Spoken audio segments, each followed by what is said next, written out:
Hi, I'm Mark Schuman, Executive Vice President of the Connecticut Academy of Family Physicians. We are here at our 2025 Scientific Symposium, and I'm very excited to have two representatives from the Board of Directors of the American Academy of Family Physicians, both with Connecticut ties. Dr. Kisha Davis, a UConn Medical School alumni, and Dr. Kathleen Mueller, a two-time past president of the Connecticut Academy and a past delegate. Thank you both for being with us. Dr. Davis, how do you respond to those that don't put value in family medicine? Oh, I think those who don't put value on family medicine haven't met a family physician, right? So much of the understanding of family medicine comes from experiencing it, from the patient side, from the others in the healthcare arena side, from the policy side, from the consumer side. And once they've met a family physician and know what they can do, it opens the world. I'll say even for myself, when I went to medical school, I had never heard of family medicine before.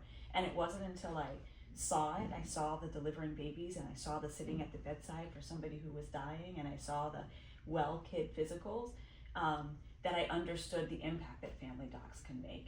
And so giving more people the opportunity for that exposure makes such a difference. And let's talk about medical school, Yeah. because that's kind of where your journey started. Why don't you tell us a little bit about that journey? Sure. So I came to UConn for medical school. I'm originally from Maryland, so UConn bribed me away from my home school. And they did that with a full tuition scholarship. And I say that because that scholarship and not having that medical school debt really changed the trajectory of my life and has allowed me to do so many of the things that I do today in medicine. And to be able to have a foot in the policy world and in the patient care world because I'm not saddled with debt.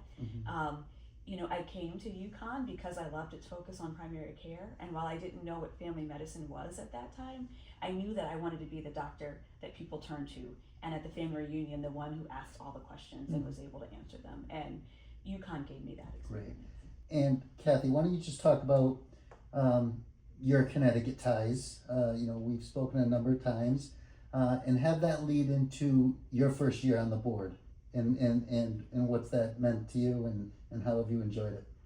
I knew I was going to be a family doc because my parents moved every couple of years, and I knew that when my mom brought us to a new town and had to find a new doctor, there was somebody who could take care of the whole family, not just one for the kids and one for the adults. And so I grew up knowing what family medicine was and so the focus on family medicine at the University of Connecticut was incredibly important to me. I'm proud to be in the highest percentage graduating class of family physicians ever at UConn. 25 of us went into family medicine. And also what I loved is the really close-knit community around the Connecticut Academy. To be able to involve people like me as a medical student and as a resident was such an honor and such a surprise. I didn't think about that part of family medicine. I thought about going to my hometown, seeing my patients, taking care of my community, but not the bigger world. And when I was about 6 years into practice, we had a malpractice crisis in the state of Connecticut where our malpractice fees tripled. And I was practicing part-time family medicine with OB, and my Connecticut Academy came to me and said, "Will you be our spokesperson?" So me and my 9-month-old daughter and Mark Schuman, who was pushing the stroller, went to the Capitol and talked to the governor and the legislature about the importance of family medicine and the restrictions that the increase in the medical and the malpractice fees would cause. And that was my first taste of being able to be an advocate for our specialty. And I just didn't even know that part of family medicine existed. It was wonderful. Right. For both of you, what are some of the behind the scenes efforts that you and your colleagues on the board are doing that maybe the rank and file members aren't seeing? Well, I think there's so much that happens almost on a daily basis in terms of advocacy with federal government especially. And I think a lot of times we think of advocacy, if you've been to an advocacy day, of showing up on Capitol Hill and you have a 15-minute, if you're lucky, conversation in the hallway with a staffer, maybe the congressional representative or senator. The AAFP has much deeper relationships with folks. We are talking to the heads of committees. We are talking to the Republican and the Democratic doctors' caucuses. We are, some of it's direct conversation, some of it's feeding information. We are also on committees and commissions, when you think about things like ASIP and USPSTF, MACPAC, we are in all of those spaces with family physician representatives to be there to help shape those decisions. And so advocacy takes many forms. It doesn't always look like,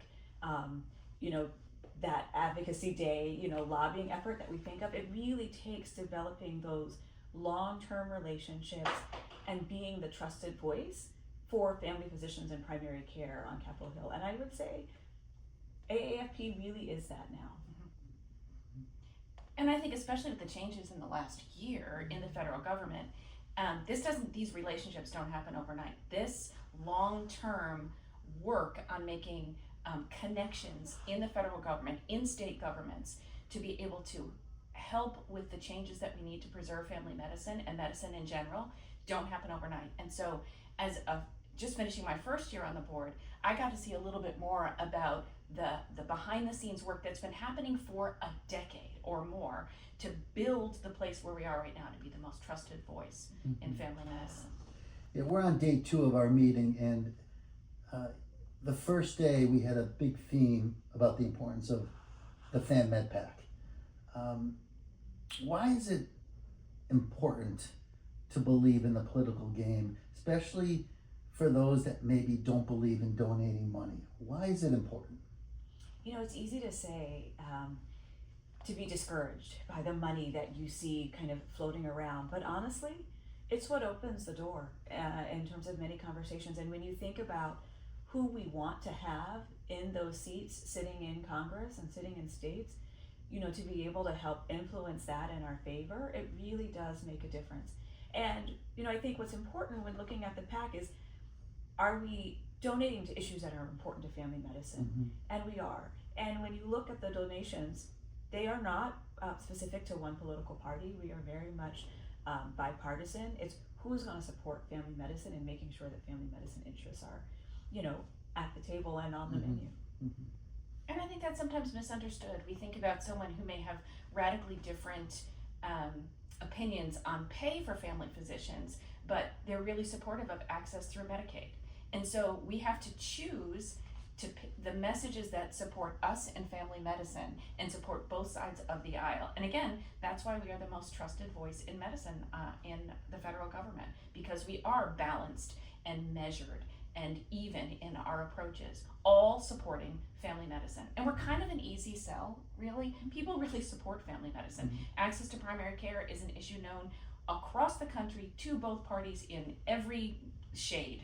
And I think it's really important that we have a good message to sell, and we also just need to be in the right places. And I think our AFP has worked really hard to be in those places so that we can send this message. Well said. Let's talk about workforce. What will it take for graduating residents to not avoid rural medicine? You know what? A lot of that comes back to value. And when I talk about value, I'm not just talking about reimbursement. So yes, that's an important part of it. But when you look at family rural physicians, they actually, their reimbursement tends to be quite well. But how do we make it easy for them to be there? So, making sure they're respected by the community, making sure that patients have access to them. Sometimes it's about making sure that those rural areas have Medicaid so that they can get reimbursed. A lot of it is also showing that value to medical students and residents. We know that when residency programs are in rural areas, they're more likely to stay there, and so supporting programs like teaching health centers and the National Loan Repayment Program and giving those kids exposure. I think another thing is helping to recruit medical students from rural areas so that they can go back to their hometowns, and so creating those programs for pathways to help get the kids who are most likely to stay in rural areas into medicine and into family medicine so that they want to stay. How early should we try to provide exposure and visibility to family medicine to the young student? I think it's never too early. Right. I think we're learning that, right? So we started with medical school, and we found out that might be, we started with late medical school, then we moved up to first year medical school, now we're in colleges, and honestly, I think we need to start in high school. We need to start with the kids who might not think that they could be physicians, that might not think that they have the resources that they need. And that is going to come with scholarships for those who need those financial scholarships. I mean, medical school debt is at an all-time crazy high, and it really limits people from choosing our specialties sometimes. And speaking of choosing especially, I remember in Kansas City at ACLF, I think it was during the town hall, there seemed to be some questions with concern about the most recent match. You know, what are your thoughts on that? The match has gotten hard. It was hard this year. There were a lot of folks who had to go through the SOAP process. You know, students didn't seem to be finding the programs, and programs weren't finding the students. And so we've actually dedicated resources this year to really explore it. Say, why didn't it work this year? Is there something about the match process that isn't working for family medicine? Do we need to think about it differently? I think they had the first task force meeting late summer, early fall, and they continued, and that group will continue to come out with recommendations. Because I want to acknowledge it was hard this year. We had 800 students SOAP, I believe it was around there, which is more than we've ever had. And yet at the same time, we had more match into family medicine than we've ever had. And so to have those, we've got more people coming in and more people had to SOAP, there's something that's wrong in that process.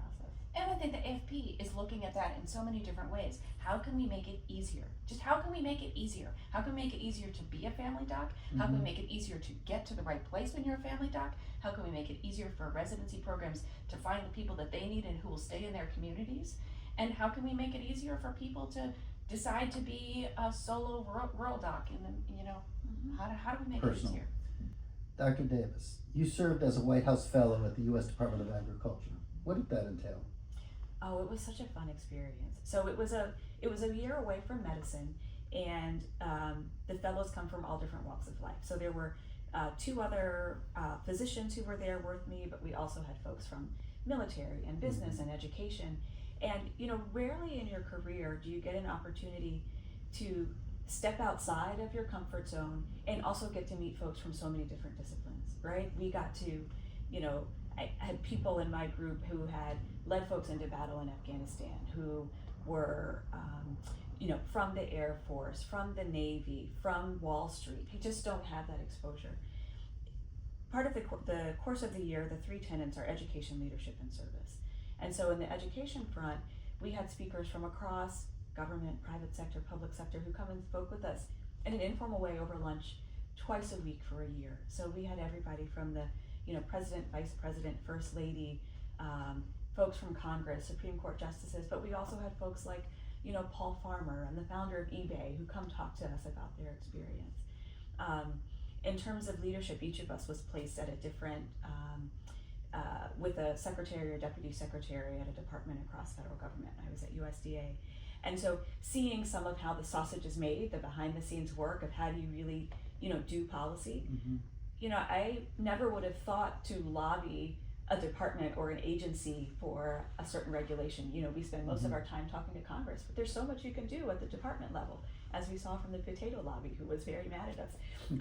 We, you know, and then service, really thinking about how are we, you know, serving the community, and that's, you know, much of the reason why many of us went into it. And I think it gave me the perspective on how to be a better advocate. You know, when to push from the inside and when to push from the outside, when to, you know, be loud and when to be quiet, and to understand how the relationships work within government. And I think so much of it is informed how to better build healthy communities, how to better advocate, and how to just kind of relate to people. What are government folks thinking about, you know, when they are making regulations? Now you have a lot of titles, and right, and today is October 30th. And if I read this correctly, I think on November 1st in Maryland, you have a book signing. I do. Tell me about The Making of a Pearl. Yeah, so The Making of a Pearl is the story of my grandmother who passed away earlier this year. She was 2 months shy of her 107th birthday. And so it tells the story of her life. And each chapter is written first in her voice, kind of her experience, and then I give my reflections on a pearl. Her name is Pearl. And I give my reflections on a pearl at the end as a physician and as her granddaughter. And it's called The Making of a Pearl because you think about how pearls are made, right? It's a little bit of grit, irritation, debris that gets inside a mollusk. And the way the mollusk protects itself is to cover that with an enamel that then turns into something beautiful. And I talk about how in her life, you know, the adversities that she had a, you know, infection in her foot at the age of 6 that she almost died from and almost cut off her foot. And the racism and the sexism and all of the things as growing up as a, you know, poor Negro girl, and how she turned that into something beautiful. And so it is a honor to be able to share that story with her. It came out, I gave it to her on her 105th birthday. She was around to see it. She was around to be at the first book signing and sign the books, and it's really a privilege and an honor to be able to share her story. To both of you. And it has to be different. If you could sing one song on American Idol, what song would it be? Kisha's got to start that one because she's the singer. Oh, I am not a singer. I pretend to be a singer. So the song that I have sung too many times at Congress of Delegates and NCCL is If I Can Help Somebody. And so I will say that one, though I am not great at singing it, but I have sung it several times. I think I would pick, it wouldn't be for American Idol, it would just be for me. But my grandfather always sang this Irish song called Come by the Hills. And that would be mine. Wonderful. If you had a time machine, where would you travel? I don't know. I'm too scared to do this. But I would kind of like to go 10 years from now. There's so much that's on the precipice right now with medicine, with family medicine, with life. I would love to go 10 years, spend a brief period of time, and then come right back. Yeah, I also think I would go forward. Yeah. I wouldn't go backwards. No. I don't think there's anything I want to. No, I don't. But isn't that a nice thing to be able to say, that you wouldn't want to go back? I wouldn't want to go back. Me neither. Yeah, Right. I'd like to go forward, get a glimpse, Get a glimpse, maybe come back, steal some hints, and steal some hints, come hopefully back and be put it into reassured. action. Oh, that's what I'm looking for. Right, be hopefully reassured. Okay, now when I'm at meetings, there's no question that I see rank and file members gravitate to those that have the board ribbons on them. And I love seeing that. What are the rank and file members telling you in your conversations? I think for me, for the first year, it was, how is it? How really is it? How is it really? Like, is it really? Like, is it really the way you thought it would be? That was the first bit. And then they start asking questions like, we almost had to shut down a medical school. What can we do? Like, how can AFP help us? Or, I just learned that I could be a fellow. That's so cool. I'm so glad, like, thank you for doing that. So some of it is like, oh my goodness, I don't know the resources that we have. And some of it is, thank you so much for what you're doing. And in both of those conversations, I hope that I'm able to fill in some of the gaps that people have, because like, we can only send out so many emails. We can only have so many, LinkedIn posts that say what we're doing. So they're really important opportunities, I think, to share what we're doing on the board and what we're learning. Yeah, I think absolutely that. And a lot of it is, well, why did we do this, or why aren't we doing that? And I think it's a great opportunity to be able to share on a more personal level of like, okay, well, this is what we're doing. Maybe you missed that email. You probably did. I'm sure you didn't see all of the Instagram posts. But I also love to take it as an opportunity to help folks get involved, which is why I love coming to chapters. Because I think folks don't know about the opportunity for commissions and task forces and meetings and the whole person health summit that's coming, or NCCL, or all of these other ways that folks can get involved and do something. And I think a lot of folks are hungry for that opportunity to engage, especially with everything that's going on in the federal government. People want to find a way to feel like they can do something in their corner of the world. And so providing those opportunities and awareness is, like, oh, I didn't know I could be an advocacy ambassador. Oh, I didn't know I could do social media stuff. Oh, I can be a vaccine fellow. And so I think people really enjoy that. Well, I'm glad they thank you, because your friends in Connecticut appreciate what each of you are doing. We're glad you're both here. Continue your great work, and hope you enjoy the meeting. Thank you. Thanks for having us.